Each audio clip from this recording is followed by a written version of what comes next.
Jemi në pjesën e dytë e emisionit dhe jemi duke folur për tregun e makinave elektrike që ka njohur një rritje vit pas viti në vendin tonë dhe sipas të dhënave që pas pandemisë deri më sot numri i mjeteve që qarkullojnë në vend ka arritur në rreth 14.000 të tilla, nga të cilat 7.600 prej tyre janë tërësisht elektrike, ndërkohë që pjesa tjetër janë mjete hibride që funksionojnë me bateri, me naftë dhe me benzinë. Ndërkohë për sa i përket lehtësirave fiskale që ofrohen për mjetet të tilla, qeveria ka vendosur që mjetet të tilla të përjashtohen nga TVSH-ja në dogan, njëkohësisht mjetet elektrike, por jo vetëm, në fakt është për të gjitha makinat që qarkullojnë në vend, përjashtohen edhe nga kolaudimi për 3 vitet e para të gjitha mjetet që vinë me kilometrazh zero. Për sa i përket avantazheve, tashmë dihet që avantazhet e mjeteve elektrike përballë atyre me djegje standarde pra me karburant janë të tilla që konsumojnë më pak, kanë kosto më të lira pra në operim, kanë karikim në shtëpi apo në punë, janë më të shpejta, janë më miqësore me mjedisin dhe siç e thash pra ofrohen dhe lehtësira fiskale. Por përtej rritjes së çmimit të karikimit për energjinë elektrike të mjeteve të tilla, ky treg ka edhe disa probleme të tjera që lidhen me standardet e mjeteve që qarkullojnë në rrugët tona. Do të flasim për këtë treg edhe në pjesën e dytë të emisionit me të ftuarin tim që është zoti Artan Mirdita, drejtori i Albania Motor Company. Përshëndetje, faleminderit që na kozon. Faleminderit. Zoti Mirdita, pikë së pari një herë, si u njohët me një vendim të tillë dhe a ju duk i nevojshëm, i panevojshëm, i pritshëm, si e shihni këtë vendim? Duke parë ndryshimin e çmimit të energjisë në botë, ishte më së i pritshëm që edhe tek ne do reflektohej kjo rritje e energjisë elektrike, e çmimit të energjisë elektrike. Por këto ishin tendencat përgjithshme nëpër botë. Le të shpresojmë që kjo rritje që do bëhet tek ne të ndihmojë më shumë në përmirësimin e infrastrukturës së këtij rrjeti të furnizimit me energji elektrike, sepse do furnizojë më shumë qoftë popullatën, po edhe do furnizojë më mirë edhe për furnizimin e makinave elektrike. Fakti që kemi një çmim të diferencuar tashmë, pra nga 14 që ishte tashmë kemi 22 edhe 25 në orët e pikut. A mendoni që duhet ishte i tillë pra çmimi me 2 fasha dhe a mendoni që kjo mund të ndikojë nesër në rritjen e mëtejshme të kostos për të gjitha ata individ që kërkojnë një karikim të shpejtë në pikat e karikimit në kryeqytet dhe jashtë? Pa diskutim që të gjithë neve përdorusëve të makinave elektrike na duket një rritje e konsiderueshme gati afër 2 fishit çmimi i energjisë elektrike. Dhe si fazë e parë, patjetër që do ketë ndikim tek përdoruesi i makinës elektrike që do ta step pak. Por sidoqoftë ngjelet përsëri shumë ekonomike të paturit e një makinë elektrike për të furnizuar me energji elektrike, sesa një makinë me djegje të brendshme. Po nëse mund të na jepni një shembull, zoti Mirdita, si do të ishte konsumi apo shpenzimi për një makinë elektrike me këto çmime dhe me karburant?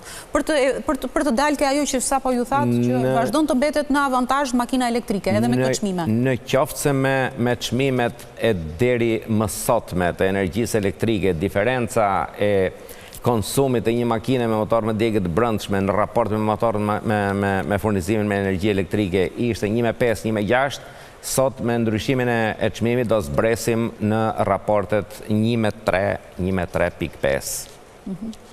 Më thënë, për leverdisshmëri do vazhdojnë të jenë më të leverdisshme makinat elektrike. E kuptoj.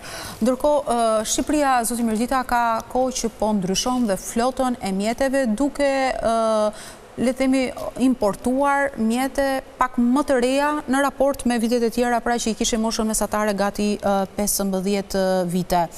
Kjo rritje çmimi, a mendoni se shkon jo në linjën për të nxitur më tej blerjen e makinave dhe importin e makinave green, le të themi, që janë në harmoni me mjedisin? Patjetër që do ketë një efekt të përkohshëm, patjetër që do ketë një stepje të përkohshme të njerëzve që të kërkojnë për të blerë makina elektrike, por shpresojmë që me rritjen e furnizimit të mirë dhe infrastrukturës me energji elektrike, kjo diferencë çmimi po të shkojë për rritjen e kësaj infrastrukture dhe po të shkojë në të mirë të këtij shërbimi, njerëzit do të kuptojnë që përsëri ndikon jashtëzakonisht në mbrojtjen e ambientit kjo lloj përdorimi i kësaj lloji energjie.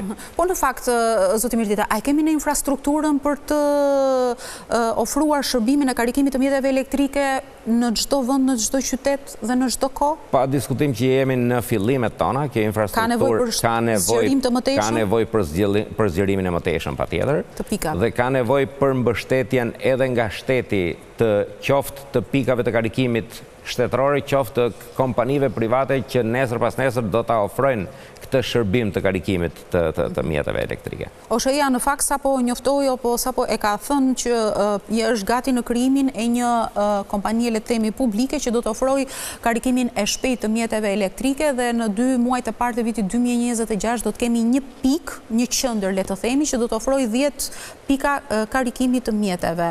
Sigurisht që besoj do të jetë një konkurrencë më shumë në treg kundrejt privatit, apo si e shihni këtë? Është një fillim goxha i mirë për zhvillimin e këtij tregu.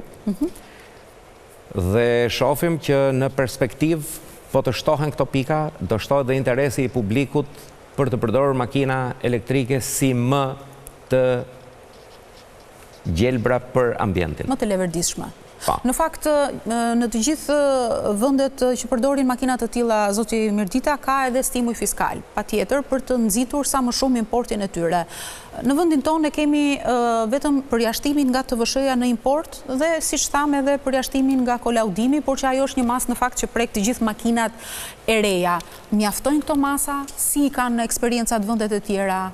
Absolutisht që këto masa do ishte shumë mirë po të ishin edhe më të rritura dhe më të mëdhaja këto suporte shtetërore për makinat e gjelbra, që janë makinat elektrike dhe hibride. Madje në qoftë se për makinat elektrike ofrohet TVSH-ja, zbritje e TVSH-s për makinat e reja elektrike, është për t'u theksuar edhe kjo për faktin sepse jo gjithmonë importohen makinat të reja elektrike me 0 kilometra, do t'ishte një avantazh i madh në qoftë se shteti do të suportonte apo subvenciononte për një stimulim edhe ndaj makinave hibride që janë tashmë ato të ndërmjetme të kalimit nga motorët me degë të brendshme deri tek elektrikët. Megjithatë, si kundër edhe përmenda zoti Mirdita, shifrat e përdorimit të mjeteve të tilla kanë njohur rritje. Pra kemi 7600 të tilla që janë tërësisht elektrike. Nga po na vijnë mjetet të tilla? Nga cili shtet? Kush po na dominon?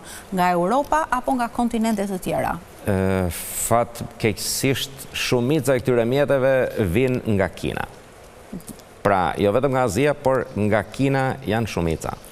Dhe tashmë, zhvillimi i makinave elektrike në tregun kinez është bërë, duke qenë një treg shumë i madh, është bërë i papërmbajtshëm dhe patjetër që edhe Europa do ta ndjejë këtë ndikim të makinave kineze.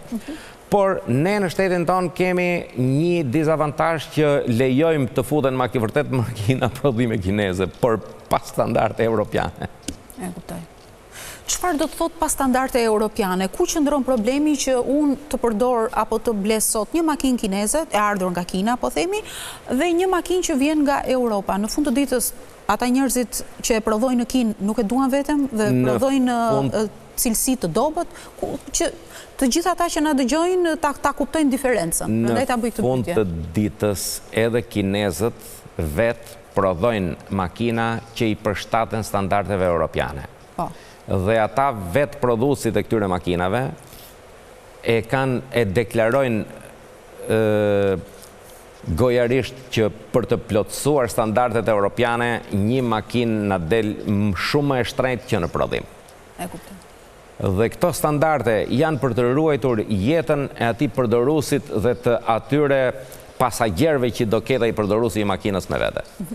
Kjo do të thotë që në tregun aziatik prodhohen mjete, pra makina të cilat nuk i plotësojnë standardet për shkak të kostos, dhe ato çfarë çedojnë në cilësi, në siguri?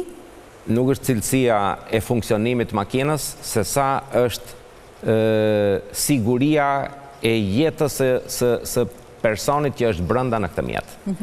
Europa i ka dhënë shumë më tepër përparësi se sa Azia, dhe për të arritur këto standarde normale që duhen edhe kosto më të larta. E kuptoj.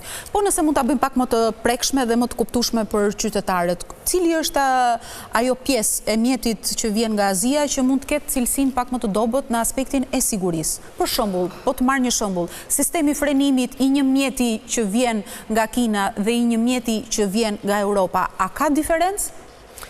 Jo vetëm sistemi frenimit, jo vetëm sistemi i ruajtjes së jetës së pasagjerëve nëpërmjet airbagëve, por edhe vetë sistemi i robustitetit të kësaj makine nëpërmjet crash testit.